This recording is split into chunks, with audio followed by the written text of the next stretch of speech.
D.N.C. It was turned up. Joe Biden.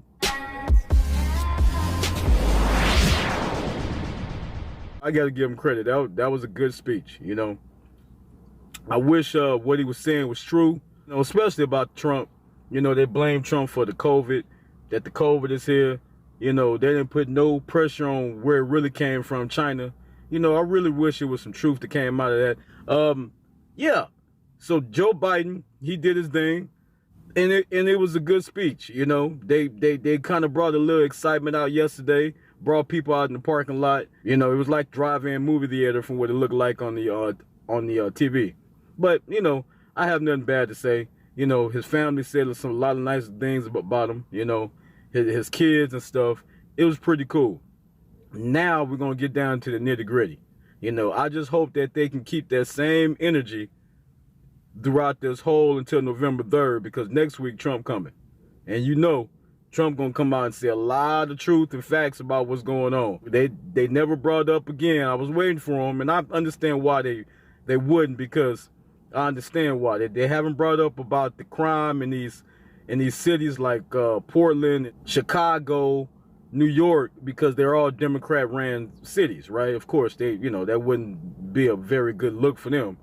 But they haven't brought that up, you know. They brought up they constantly talking about, you know, racial, systemic racism and stuff like this. But these cities that they haven't brought up, like Portland and Chicago and New York, people are out there losing their lives. They're tearing up the city. They're still rioting, stuff like that. I believe a lot of people have already made their votes and how they feel about who they're going to vote for already, you know.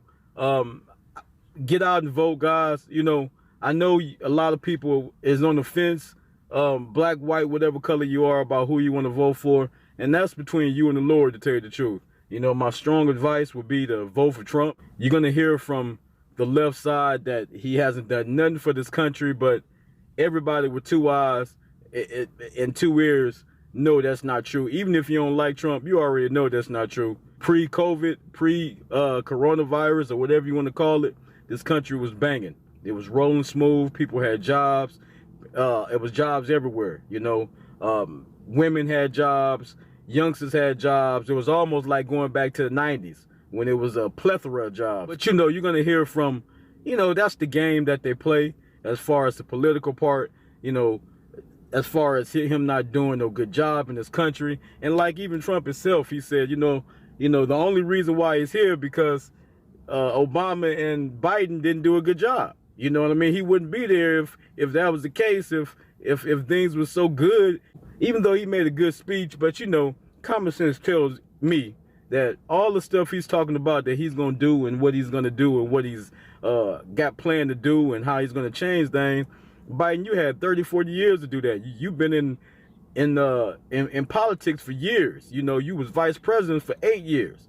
You know, you couldn't whisper over there in Obama's ear and say, do this type of stuff then and do this type of stuff now. You know, when you guys was in office. And for Obama, you know, it's funny for Obama because Obama talk about in the 60s and the 70s and the Jim Crow era and how black people had it so rough back then, more than he ever talked about it when he was in office. He talk about it so much now that it's like, wow, I feel like sometime, are we back in the 60s and the 70s? There's systemic racism, whatever that word is, you know, that they made up. It's so funny how people say that when you have so many successful African black Americans out here. Even Oprah herself, she should be the last person to say something. You know, the Obama should be the last person to say something. They got a house in Martha's Vineyard. You know what I mean? And they black. Oprah black. LeBron James black. A lot of these rappers, all these rappers is black. A lot of these business people is black. I can keep going. I can name a lot of African black men and women that's successful financially. We had a black president. So where's the systemic racism coming in at? That's a narrative that they're pushing to, you know, gain control. You know, it's like, you know how people want to control you. What they do, they bring you up and they bring you down emotionally, like a man trying to pimp a woman. You know what I mean?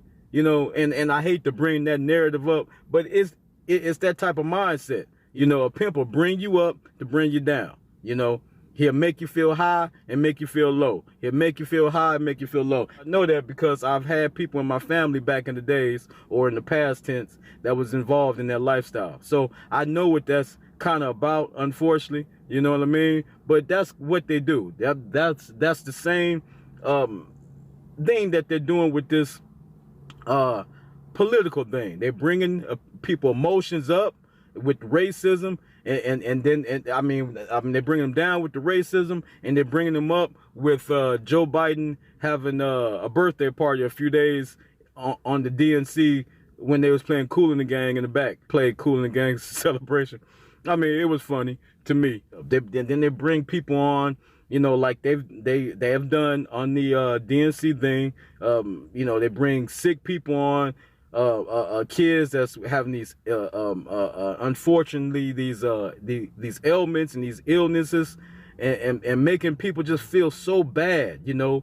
And then they bring you up, and then they pump up the music, and then they bring you down, and then they're doing in some systemic racism and slavery and Jim Crow. You know, all I'm saying is this: do your own homework. You know, I know it's a lot of people out here that don't like Trump and is voting for Joe Biden just because they don't like Trump. But don't be foolish and do that. If you don't believe in what Joe Biden really stands for, don't go out and vote for Joe Biden. You know what I mean? Just like you ain't voting for Trump if you don't like Trump. You know, don't go vote for somebody just because you hate somebody else.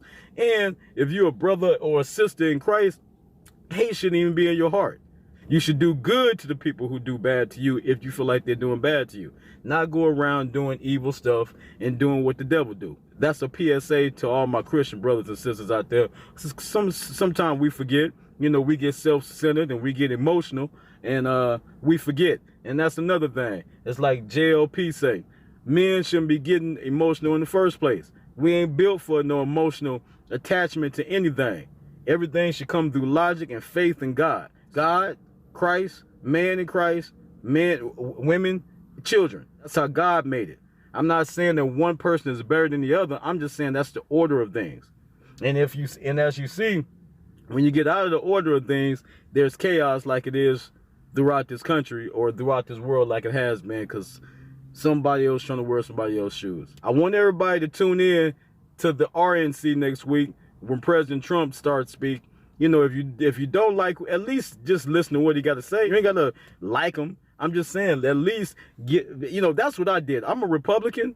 Before I close this out, I'm a Republican. I'm a conservative, but I watched every night of the D.N.C. because I really wanted to see for myself exactly what they were saying, what type of energy they were bringing, what type of facts they were bringing, and exactly what they had planned and what they were going to do before I started listening to what somebody else say about it, you know. So that would be my advice for anyone out there. Don't listen to just me or just anybody else, and put God first, man. You know, no matter what your political stand is, put God first. And I will talk to y'all next video.